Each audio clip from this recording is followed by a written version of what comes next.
Warahmatullahi wabarakatuh. Waalaikumsalam warahmatullahi. Alhamdulillahirrabbilalamin. Assalatu wassalamu ala asrafil anbiya wal mursalin. Habibana wa nabiyyana wa sayyidana Muhammadin sallallahu alaihi wasallam. Wa ala alihi wa ashabihi wa man tabi'ahum bi ihsanin ila yaumiddin.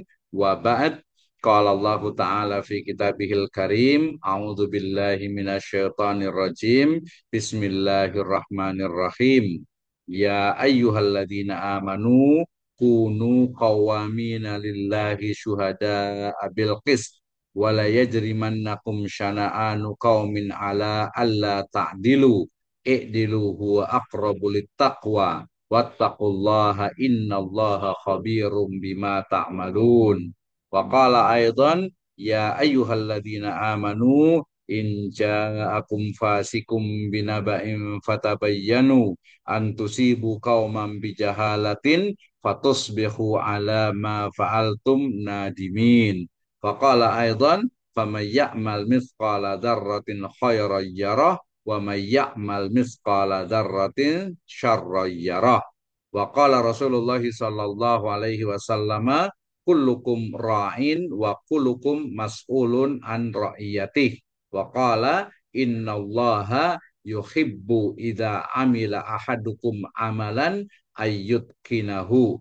Wa qala aidan al muqsituna indallahi ala manabir minan nur alladzina ya'diluna fi hukmihim wa ahlihim wa ma wullu. Wa qala aidan innallaha la yanzuru ila suwarikum wala ila amwalikum walakin yanzuru ila qulubikum wa a'malikum. Amma ba'd fa inna asdaqal hadits kitabullah wa khairal huda hudan nabiyyu sallallahu alaihi wasallam. Saya ucapkan terima kasih kepada seluruh mahasiswa di program studi Magister Pendidikan Agama Islam Sekolah Tinggi Agama Islam Sirajul Falah Bogor. Hari ini adalah pertemuan yang keempat, kelima ya, dan di mata kuliah pengembangan desain penilaian dan evaluasi pembelajaran pendidikan agama Islam. Ya, di pertemuan sebelumnya kita sudah membahas tentang bagaimana pengembangan kisi-kisi untuk instrumen tes pada mata pelajaran pendidikan agama Islam. Ya, di pertemuan kali ini kita akan membahas bersama terkait dengan pengembangan instrumen non-tes ya dalam bentuk observasi sikap religius, portofolio dan juga jurnal reflektif ya. Tujuan dari pembelajaran ini adalah diharapkan mahasiswa mampu merancang ya instrumen non tes ya mulai dari observasi, kemudian portofolio dan juga jurnal. Tentu saja yang valid, reliable, adil dan kontekstual untuk pendidikan agama Islam. Ya, selain itu juga mampu mengintegrasikan prinsip Islam yaitu keadilan, amanah, dan itqon dalam desain pembelajaran pendidikan agama Islam. Saya awali dengan firman Allah Subhanahu wa taala dalam surat Al-Maidah ayat yang ke-8. Ini adalah prinsip dalam Islam dalam proses assessment dan juga evaluation. Dalam proses penilaian dan juga evaluasi harus ada prinsip adil. Kenapa? Karena i'dilu huwa aqrabu littaqwa. Berbuat adilah karena keadilan itu atau perbuatan adil itu akan mendekatkan atau dia itu aqrabu littaqwa ya, lebih dekat kepada ketakwaan ya. Surat Al-Maidah ayat ke-8. Demikian juga dalam surat Al-Hujurat ayat ke-6, ini adalah salah satu perintah bagi orang yang beriman, inja akum fasikum binaba'in fatabayyanu ya. Jika datang kepada orang fasik yang membawa suatu berita, maka periksalah dengan teliti. Konteks ini berarti bagaimana seorang penilai, yaitu guru, mestinya memang memiliki ya tadi selain sifat adil juga selalu cek, recheck, double check sampai ke triple check ya, mengecek kembali tentang berbagai informasi data yang ada yang sampai kepada kita. Demikian juga dalam surat Al-Zalzalah ayat 7 dan 8, ya ini sama-sama sudah sering kita pelajari bagaimana dalam konteks penilaian ini bukan hanya sesuatu yang general, tetapi fama ya'mal misqala dzarratin khairan yarah, ya, yang amalan itu walaupun hanya seberat biji sawi gitu ya, seberat zarroh gitu ya, itu pasti juga akan bagian juga dari yang dinilai. Oke. Kemudian hadis dari Nabi Shallallahu Alaihi Wasallam yang mengingatkan kepada kita terkait dengan kullukum ra'in wa kullukum mas'ulun an ra'iyatih. Setiap kalian adalah pemimpin dan setiap pemimpin akan dimintai pertanggung jawabannya. Ya, seorang guru juga pemimpin, ya siswa itu juga seorang pemimpin, makanya harus ada asesmen dan juga evaluasi sebagai bentuk ya pertanggungjawaban atau mas'uliyah ya. Nah, terkait dengan juga profesionalisme, kita diingatkan dalam riwayat Al-Baihaqi, innallaha, sesungguhnya Allah Subhanahu wa taala yuhibbu, mencintai, idza amila ahadukum, apabila seseorang itu mengerjakan sesuatu ya, sesuatu amalan, ayyut kinahu, dengan melakukannya dengan sungguh-sungguh dan juga itkon, dengan profesional ya. Kemudian riwayat dari Muslim terkait dengan al-muqsitun, orang-orang yang berlaku adil ya. Tadi kaitan dengan surat Al-Maidah ayat ke-8, ini lanjutan riwayat Muslim terkait dengan bagaimana sebuah keadilan itu, bahwasanya orang-orang yang berlaku adil itu akan berada di mana biro minan nur ya, mimbar-mimbar dari cahaya. Alladzina ya'diluna fi hukmihim wa ahlihim, dan juga mereka yang adil atas keputusan sebagai hakim dalam keluarga dan dalam tanggung jawab mereka, atau dalam tanggung jawab yang mereka emban ya, artinya sebuah kemuliaan bagi orang-orang yang selalu berbuat adil ya. Termasuk riwayat yang lainnya dikatakan apa, dilu baina auladikum, berbuat adillah terhadap anak-anak kalian, baik anak secara biologis ataupun anak secara ideologis. Berarti termasuk juga siswa, murid, anak didik kita ya, kita harus berbuat adil ya. Dan dalam penilaian juga terkait dengan objektivitas, kita diingatkan dengan sabda dari Kanjeng Nabi Muhammad Shallallahu Alaihi Wasallam, Innallaha, sungguh Allah Subhanahu Wa Taala, la yanzuru, tidak melihat, tidak memerhatikan, ila suwarikum, kepada rupa kalian, wala ila amwalikum, tidak juga harta pangkat kalian, walakin yanzuru, akan tapi Allah Subhanahu Wa Taala melihat, memerhatikan, ila qulubikum, kepada hati kalian, wa a'malikum, dan amal perbuatan kalian. Jadi jelas sekali bagaimana penilaian itu ya, tidak dilihat dari apakah dia orang berada, apakah dia itu mungkin apa, kaya ya, anak pejabat dan sebagainya, tidak ya. Yang dilihat itu adalah hati dan juga amalnya. Bagaimana ketika dia melaksanakan pembelajaran, prosesnya sampai kepada asesmen dan evaluasinya. Baik, hari ini kita akan bicara tentang bagaimana menyusun dan juga mengembangkan asesmen ataupun juga instrumen tes khusus untuk yang non-tes, instrumen yang non-tes artinya tidak diteskan gitu ya. Kenapa? Karena ya mata kuliah ini adalah desain penilaian dan evaluasi pembelajaran PAI, Pendidikan Agama Islam. Pendidikan Agama Islam sendiri adalah mata pelajaran yang khas dan unik ya, khas dan unik. Keunikannya itu ada pada mata pelajaran akidah, akhlak ya, termasuk juga ibadah dan muamalah ya. Kalau kaitannya dengan akidah dan akhlak itu kaitannya sesuatu yang abstrak dan juga syarat nilai ya. Dan nilai-nilai keislaman di situ. Kemudian kalau kaitannya dengan ibadah dan juga muamalah, ini kaitannya dengan praktik ya. Jadi seseorang ibadah itu bukan hanya secara teori, tetapi harus mampu untuk melaksanakannya. So the big question,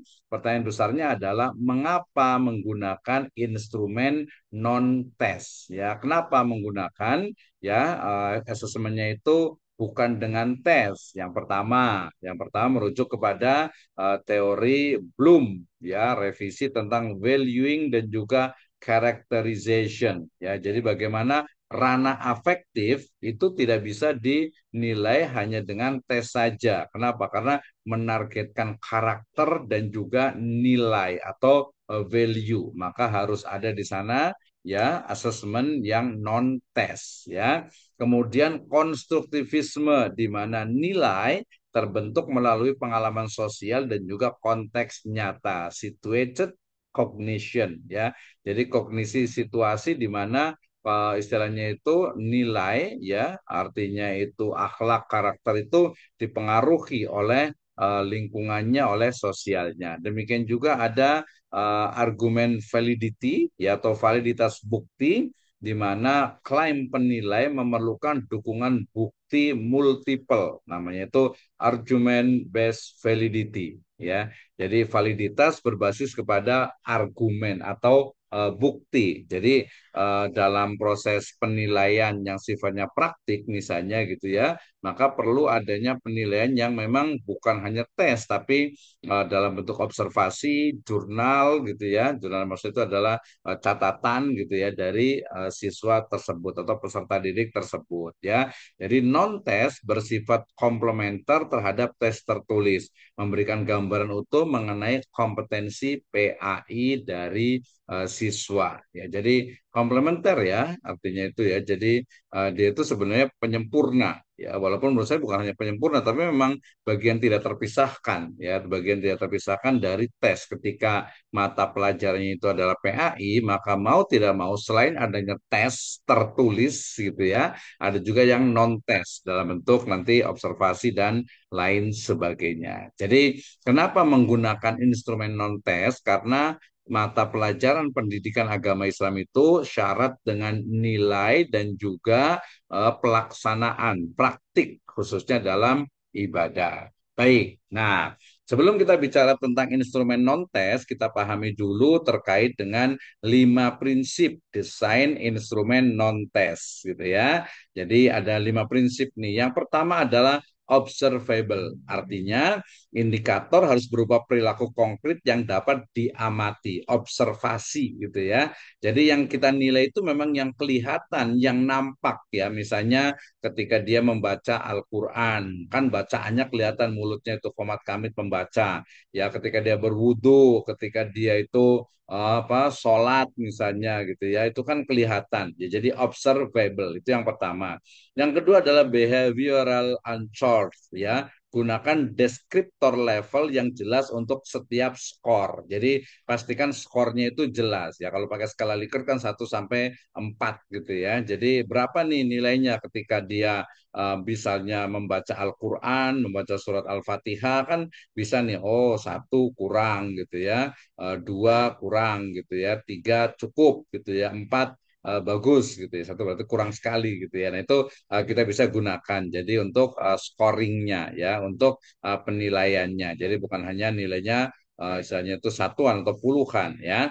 Oke, berikutnya yang ketiga ada triangulasi bukti di mana prinsip yang ketiga ini adalah kombinasikan observasi, artefak dan refleksi untuk validitas yang kuat ya kan ya. Jadi ada observasi ya, artefak itu ada bukti ya, ada bukti misalnya ketika dia mungkin menulis gitu kan yang menulis bahasa Arab gitu ya, menulis dengan teks Arab gitu kan ada buktinya tuh gitu ya.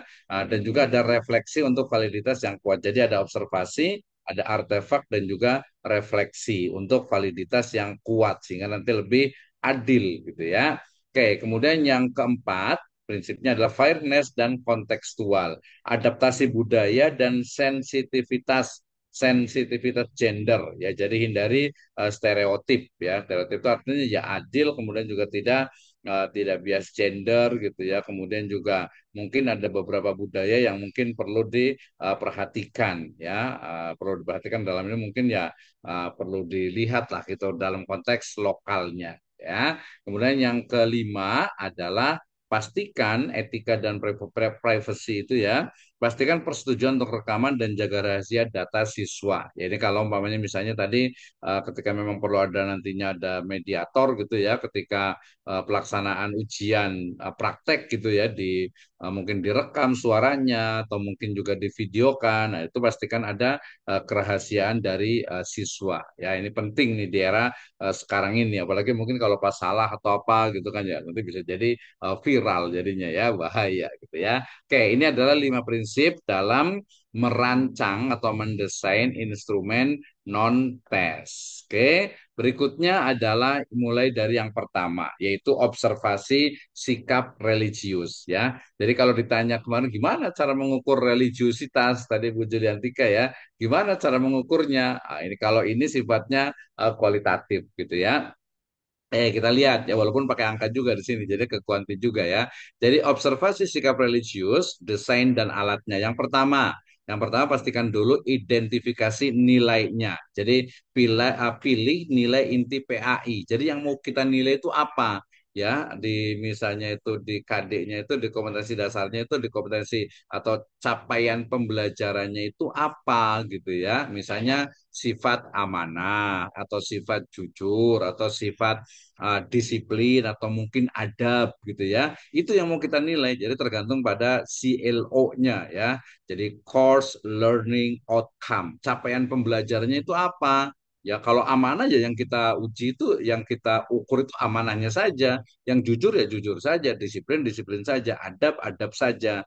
Nah, seperti itu ya. Itu identifikasi dari nilainya itu. Kemudian operasionalisasi perilaku ya makanya itu dibuat contoh konkretnya misalnya mengakui kesalahan saat diminta itu amanah gitu ya jadi ada indikator atau operasional bahkan ya jadi sifat amanah indikator dari amanah itu apa kemudian operasionalnya itu apa gitu ya jadi misalnya tadi memberi salam sopan gitu ya itu berarti adab tuh gitu ya.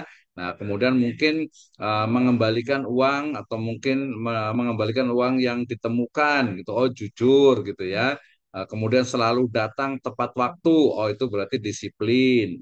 Seperti itu. Jadi operasional perilaku. Jadi betul-betul sangat operasional definisinya yang mau dinilai gitu ya. Jadi bukan hanya pengakuannya sendiri tapi berdasarkan kepada kata-kata atau istilah-istilah yang sifatnya itu operasional. Kemudian pilih format dan jadwal, pastikan gunakan checklistnya, rating scale-nya itu tadi 1 sampai 4 gitu ya, atau juga bisa menggunakan anecdotal record ya, bisa menggunakan apa istilahnya itu rekaman yang bisa dijadikan ukuran dan pastikan jadwalkan pengamatan di berbagai situasi. Nah, ini sebenarnya untuk kayak semacam triangulasi gitu ya. Jadi ketika dia misalnya di kelas itu sopan banget gitu ya kalau kita bicara tentang adab misalnya tuh. Kemudian di masjid juga baik, bager gitu ya. Tapi ketika di sosial kok agak berbeda. Ini yang mungkin dianggap oleh guru itu agak sedikit merepotkan. Apalagi kalau kita kemarin model pengembangannya Ibnu Khaldun misalnya gitu ya. Jadi kesolehan bukan hanya untuk personal tapi sosial. Gimana nih sosialnya? Gimana bagaimana dengan teman-temannya? Itu mungkin yang perlu gitu ya. Nah, di sini ada contoh rubrik analitik tadi kan, frekuensi tindakan, kualitas tindakan, konteks adaptasi dan juga dampak sosial. Jadi kita lihat dari apa nih yang mau apa yang mau dinilai gitu. Termasuk nanti kalau yang sifatnya itu ini kan masih ke sikap ya. Jadi sikap religius atau religiusitas ya. Jadi cara mengukur religiusitas dengan istilahnya itu yang non tes ya seperti ini. Kalau tes itu biasanya tadi sifatnya itu ya tertulis tuh bisa menjawab gitu langsung gitu ya. Nah, itu kelihatan. Oke, kemudian nanti bisa menggunakan misalnya itu apa ancor sampelnya itu 3 level plus sesi kalibrasi dan juga integrator ICC target ya lebih besar dari 70. Nanti sebenarnya untuk melihat saja sih sebenarnya apakah memang anak itu sesuai atau tidak. Oke. Itu yang pertama tadi ya. Jadi bagaimana mengobservasi sikap religius. Yang kedua adalah komponen portofolio PAI. Artinya bagaimana struktur dan prosedur operasional ya. Jadi kan bagaimana nih kalau kita mau menyusun portofolio tadi observasi, sekarang portofolio. Yang pertama, Jadi portofolio itu pertama bisa dilihat dari kontrak pembelajaran dan pernyataan tujuan. Ya, jadi apa nih kesepakatan bersamanya dalam pembelajaran di awal. Kemudian tujuan dari pembelajarannya itu apa, gitu ya. Tujuan pembelajaran itu disampaikan dari awal sehingga nanti peserta didik itu akan tahu, oh iya pelajaran ini, mata pelajaran ini, targetnya adalah seperti ini, tujuannya adalah ini. Nah, nanti ujiannya atau asesmennya seperti ini ya. Nah, kemudian artefak itu pokoknya bukti lah ya. Bukti misalnya ada esai tafsir, ada rekaman tilawah, ada bukti pelayanan sosial gitu ya.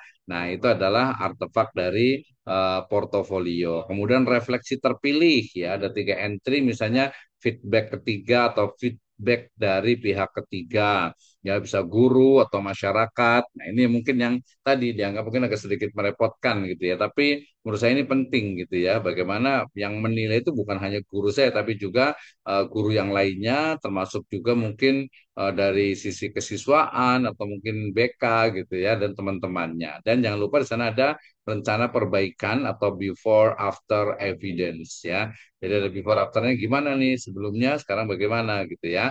Nah, itu ada artefak, refleksi dan juga tujuan. Ya, kriteria rubriknya nanti bisa dilihat dari sisi nilai relevansi bukti 30%, kedalaman refleksi itu 30%, kemudian konsistensi perkembangan itu 20% dan juga dampak 20%. Ya, jadi portofolio ini digunakan untuk menunjukkan perkembangan atau proses portofolio dan pencapaian terbaik atau showcase portofolio. Jadi dalam jangka waktu tertentu itu akan kelihatan gitu ya, akan kelihatan bagaimana perkembangan dari ya peserta didik tersebut karena ada memang nampak gitu ya. Nah, portofolio itu nanti bisa aja mungkin ada di apa LKS gitu ya atau mungkin tersendiri gitu ya.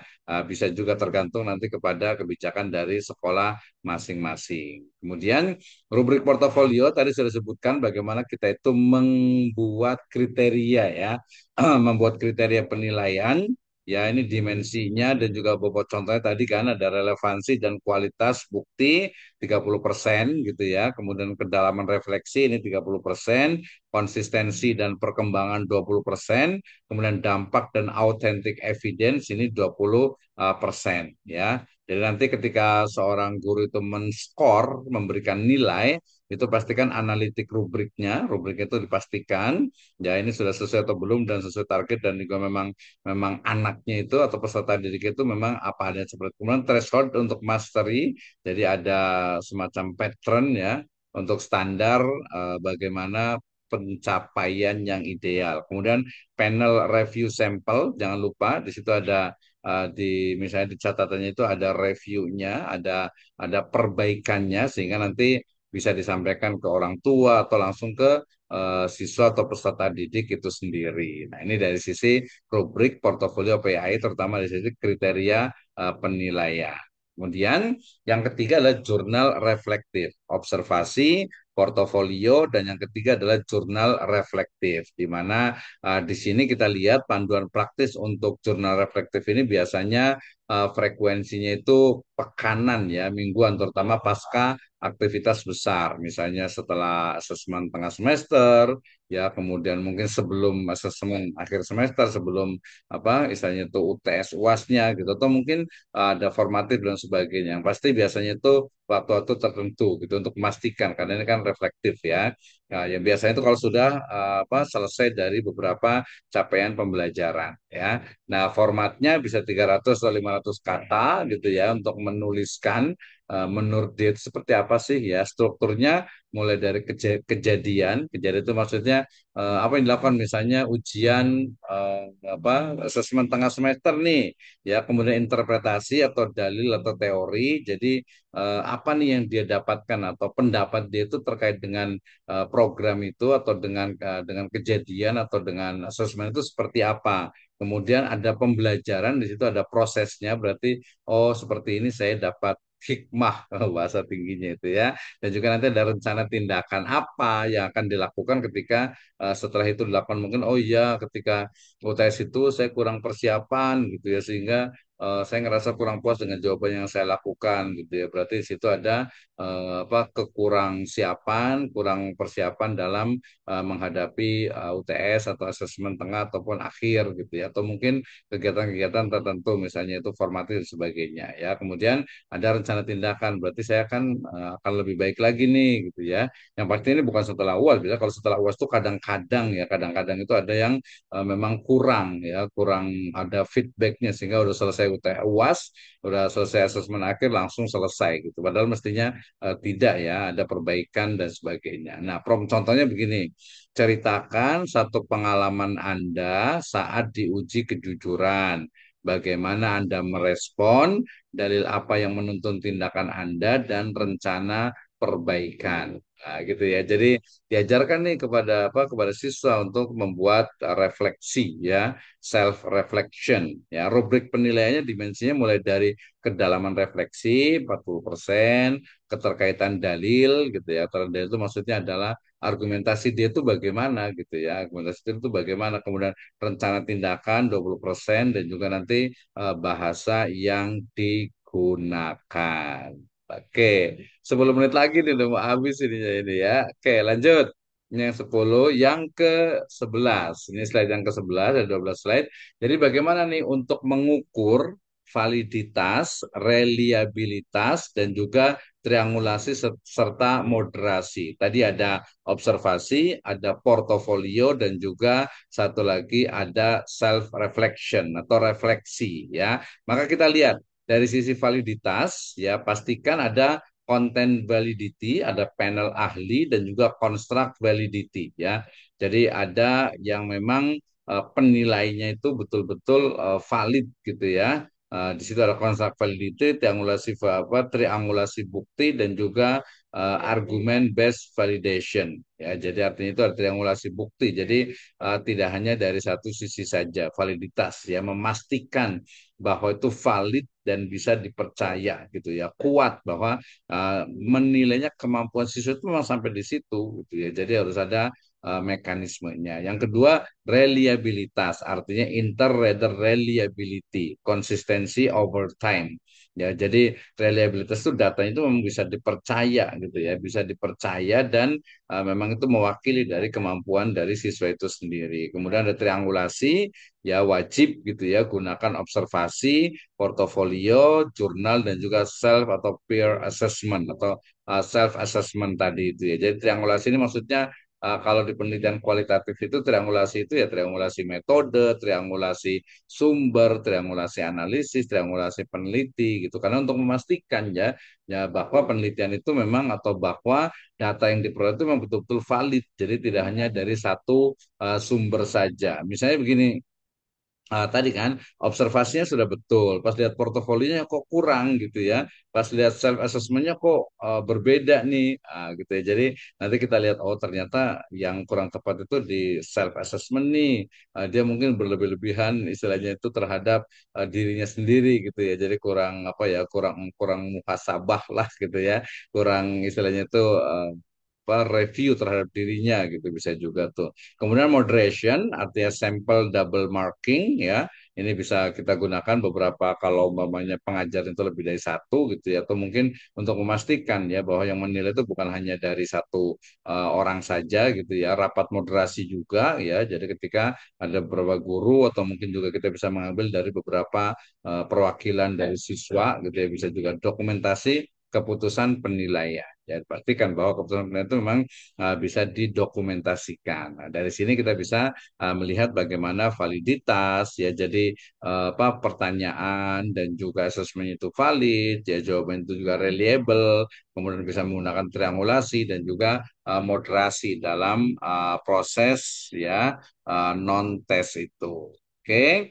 Nah, implementasi kontekstual, teknologi dan rekomendasi kebijakan. Ini kita lihat bagaimana implementasi atau prakteknya ya. Jadi model observasi, kemudian portofolio dan juga self assessment itu ya itu bisa dijadikan bisa diadaptasikan ya, bisa digunakan ke madrasah, pesantren, kampus ya dengan nanti mempertimbangkan fasilitas, kebiasaan lokal dan juga gender tentu saja ya. Jadi perlu diperhatikan gitu kan ya. Apalagi nanti mungkin kalau di pesantren sih biasanya nggak ada masalah ya. Mungkin kalau yang di misalnya yang guru ngajar masalah sholatnya itu laki-laki gitu ya. Padahal kan siswanya ada yang perempuan atau kadang kebalikannya gurunya perempuan yang ini laki-laki ya. Itu kan pasti harus dipastikan tuh ya. Yang kedua teknologi portofolio digital dengan LMS ini juga sangat mungkin ya perekaman aman dengan video atau mungkin aplikasi mobile untuk rubrik ya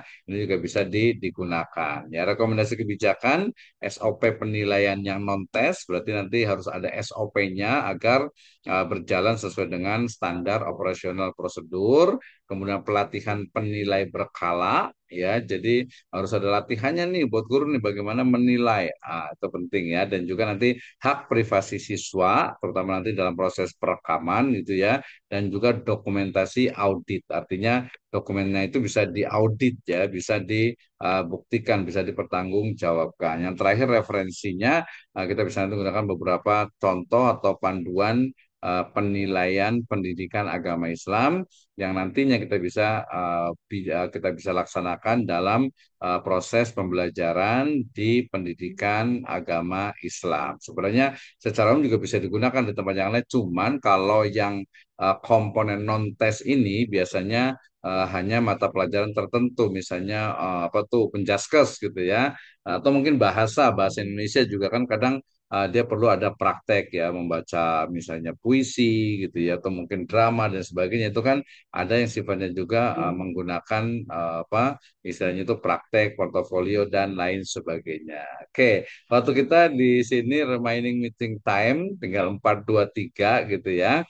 Nah, jadi nanti kita persilakan untuk yang mau bertanya, diskusi, termasuk juga materi hari ini, bagaimana sebenarnya kita itu di pendidikan di mata pelajaran pendidikan agama Islam itu kita bisa mengembangkan bukan hanya untuk asesmennya yang tes ya dan juga bisa menggunakan non tes yaitu menggunakan observasi, portofolio dan juga self assessment. Nah, ini perlu dikembangkan ya walaupun agak sedikit memang soal itu menyita tapi itu bagian dari pendidikan dan itu harus dilakukan gitu ya. Jadi jangan hanya dari nilai di asesmen tengah ataupun juga akhir semester saja. Oke, terima kasih Pak Panut yang sudah hadir, Bu Siti Nurjana, Pak Denny Wijaya, Pak Muhammad Jamaluddin, dan Bu Juliantika. Luar biasa sekali. Dari Pak Panut ada yang mau disampaikan?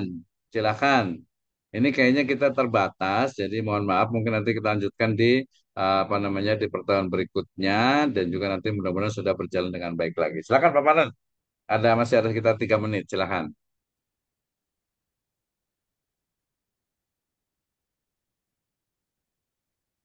Ya, silakan. Atau tidak ada yang disampaikan? Oke, terima kasih banyak ya Pak Manut paling rajin ini. Luar biasa sekali. Mudah-mudahan terus selalu semangat, selalu sehat dan yang lainnya juga. Intinya kita akan belajar insya Allah nanti malam juga belajar lagi juga kan ya, apalagi statistik ya. Gitu. Tapi kalau menurut saya sendiri belajar statistik juga dan nanti kita juga punya program untuk belajar juga. Intinya saya itu ikut program sekolah penelitian Indonesia 1 tahun tuh setiap minggu ya dengan Prof. Sugiono yang kemarin saya share itu, saya ikut itu statistiknya, saya ikut juga setiap malam Selasa itu ya termasuk nanti malam ada jadi juga ya. Setiap malam Selasa juga saya ikut mata kuliahnya Pak Dr. Hasan Bisri di kuantitatif juga gitu ya. Sebenarnya untuk paham gitu ya. Jadi sekarang alhamdulillah ya, dulu waktu S1 nggak paham, waktu S2 juga nggak paham juga saya. Bahkan S3 juga sebenarnya nggak terlalu paham juga tuh, karena memang saya bukan di kuantitatif gitu kan. Tapi kemudian baca lagi, terus nguji, kemudian juga mempelajari lagi, tanya kepada Dr. Zainal, tanya ke Dr. Bahasan Bisri, nanya ke yang lainnya, tanya ke AI juga, pakai ChatGPT, pakai ini ya. Oh, sudah tahu alurnya ternyata alur dari sampai ngitung. Saya sempat ngajar statistik juga memang sih, ajar nulis apa menghitung manual untuk apa regresi, ya regresi simple regression itu oh bisa ternyata seperti ini. Yang penting nggak bisa dipahami. Jadi ya alurnya untuk statistik itu bisa, untuk pengolahannya juga sebenarnya gampang banget juga sih, nggak susah gitu ya. Jadi tidak susah mau kuantitatif mau kualitatif itu tidak ada yang susah, tinggal kita mau belajar. Oke, terima kasih Pak Jamaluddin juga nih, tapi waktunya sudah habis gitu ya. Ininya tinggal 1 menit lagi. Tapi sambil nunggu maghrib lagi, insya Allah kita lanjutkan di pertemuan yang akan datang ya, insya Allah ya. Oke, insya Allah kita lanjutkan di pertemuan yang akan datang. Yang pasti besok-besok siapkan kalau ada pertanyaan terkait dengan apa dengan tesis ya.